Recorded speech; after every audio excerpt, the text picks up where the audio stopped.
அன்பானவர்களே, அன்பு வணக்கங்கள். நன்றி கட்ட உலகம் இது, நல்லவர்கள் குறைந்த உலகம் இது. பொய்யாய் பழகும் மனித உறவுகள் வளர்ந்து வருகின்ற உலகம் இது.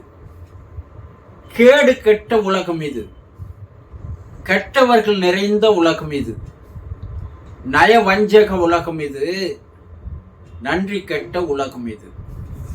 இருப்பதை கொடுத்த போதும், இயன்ற அளவு உதவிய போதும், நினைத்து வாழ வேண்டிய நன்றி உள்ளவர்கள் குறைந்து போன உலகம் இது. இது எதற்காக இந்த வரிகளை கூறுகிறேன் என்பதை நீங்கள் தெரிந்து கொள்ள வேண்டும் அல்லவா? நாய்களுக்கு கூட எப்போதும் ஒருவேளை உணவு அளித்திருந்தால், அந்த ஒரு கையளவு உணவு சாப்பிட்ட அந்த நாயானது மனிதனும் சாகும் வரை நன்றியோடு இருக்கும். ஒரே ஒரு வேளை உணவு, ஒரு கையளவு உணவிற்கு கூட சாகும் வரை நன்றி காட்டுகின்ற ஜீவராசி நாய். ஆனால் மனிதர்களுக்கு எவ்வளவு உதவிகள் செய்திருந்தால் கூட அன்றே மறந்து போகின்ற மனிதர்கள் வாழ்கின்ற உலகம் இது. ஒரு மனிதன் இறந்து போனால் அந்த மனிதனுடைய உடலை, அவருடைய தேகத்தை, அந்த முகத்தை கடைசியாக ஒரு முறை பார்க்க வேண்டும் என்று தான் மனிதர்கள் எல்லோரும் விரும்புவார்கள். கோடி ரூபாய் கொடுத்தாலும் மறுபடியும் அந்த உடலை, தேகத்தை, முகத்தை பார்க்க முடியாது. உலகத்தில் போனால் திரும்பி வராதது அதுவும் ஒன்றுதான். நல்ல மனிதர்கள் தன்னுடைய நன்றி உணர்வை காட்டுவதற்காக கடமையாக அந்த தேகத்தினுடைய முகத்தை வந்து பார்க்க வேண்டும். அது எந்த மூலையில் இருந்தாலும் இன்றைய காலகட்டத்தில் 24 மணி நேரத்தில் உலகத்தில் எந்த மூலையில் இருந்தாலும் வந்துவிடக்கூடிய அளவிற்கு விஞ்ஞான வசதிகள் நிறைந்திருக்கிறது. தன்னுடைய குடும்பத்தில் ஒருவர் இறந்து போனால்,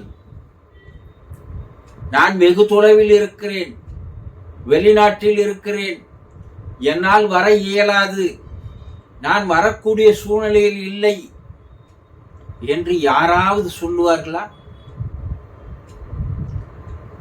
நடிகர் விஜயகாந்த் அவர்கள் கூட தன்னுடைய நடிகர்களை எல்லாம் தன்னுடைய குடும்ப உறுப்பினர்களாக தான் பார்த்தாரே தவிர வேறொரு மனிதராக அவர் நினைத்து பார்க்கவே இல்லை. அவர் நடிகர் சங்கத்தின் பொறுப்பேற்றவுடன், இதுவரை நடிகர் சங்கத்தை பொறுப்பேற்றவர்கள் யாரும் அதை தினந்தோறும் செயலாற்றும் ஒரு அலுவலகமாக மாற்றவே இல்லை.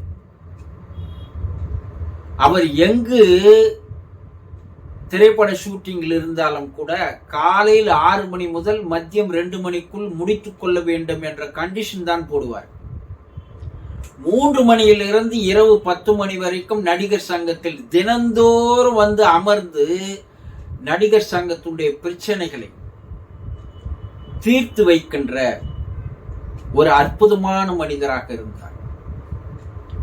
இரவு 12 மணிக்கு கூட சில நடிகர்கள் தன்னுடைய பிரச்சனைகளை தொலைபேசியில் தொடர்பு கொண்டு சொன்ன போது, உடனடியாக டிரைவர் இல்லை என்றால் கூட காரை எடுத்துக்கொண்டு அவரே நேரடியாக போய் அந்த பிரச்சனையை தீர்த்து வைத்துவிட்டு விடியற் காலம் காலையில் 10-11 மணிக்கெல்லாம் வந்தவர் தான் விஜயகாந்த் அவர்கள்.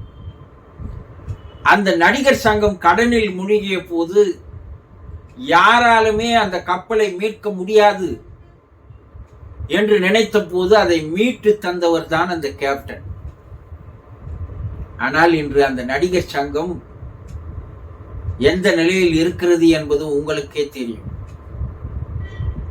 ஒவ்வொரு நடிகரையும் தன்னுடைய உடன் பிறந்தவராக, தன்னுடைய குடும்பத்தில் ஒருவராக தான் பார்த்தாரே தவிர, இவன் விரோதி என்றோ, இவன் எதிரி என்றோ, இவன் தனக்கு போட்டி என்றோ, இவன் தன்னை விட உயர்ந்தவன் என்றோ அந்த எண்ணமே அவருடைய மனதில் இருந்ததே கிடையாது.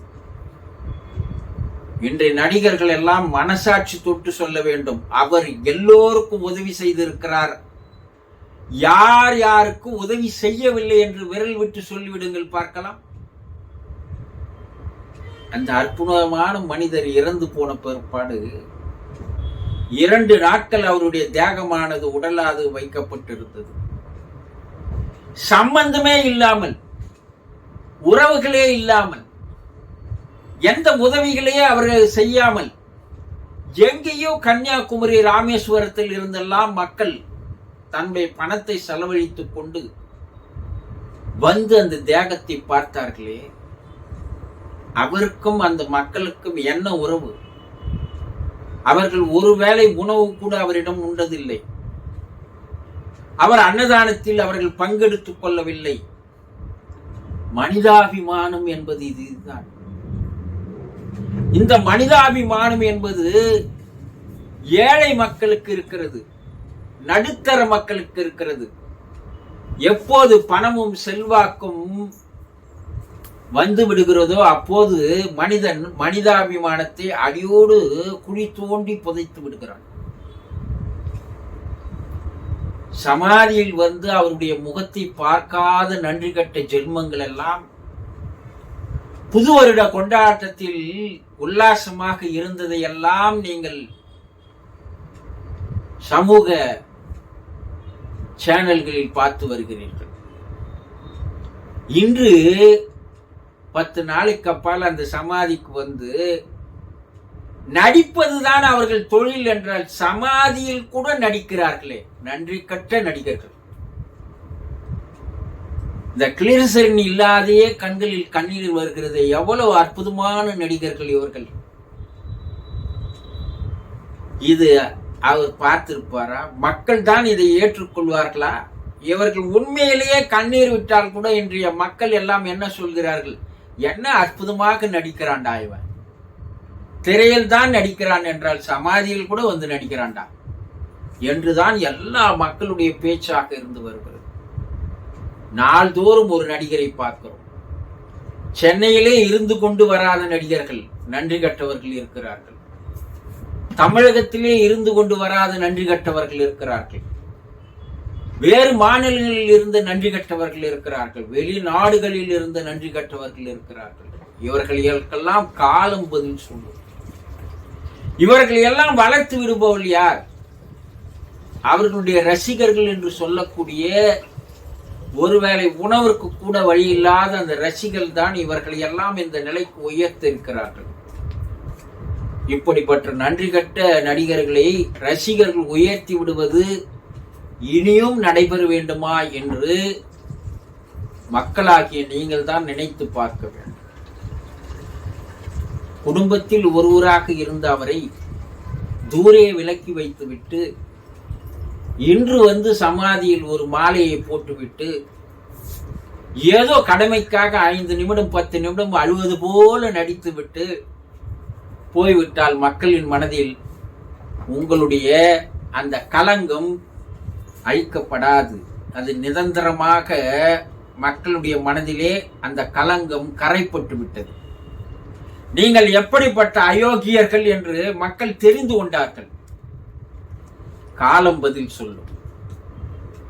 இதற்கெல்லாம் ஒரு விளைவுகளும் பாதிப்புகளும் நிச்சயம் இருந்தே தீரும். இதையெல்லாம் விஜயகாந்தின் ஆன்மா பார்த்து கொண்டுதான் இருக்கும். புரிந்து கொள்ளுங்கள் மனிதர்களே, நன்றியோடு நடந்து கொள்ளுங்கள். எதுவும் உங்களோடு உடன் வராது. இந்த நன்றி உணர்வு உடன் வரும். அதுதான் புண்ணியமாக கருதப்படும். புரிந்து கொண்டீர்களா? சந்தோஷம்.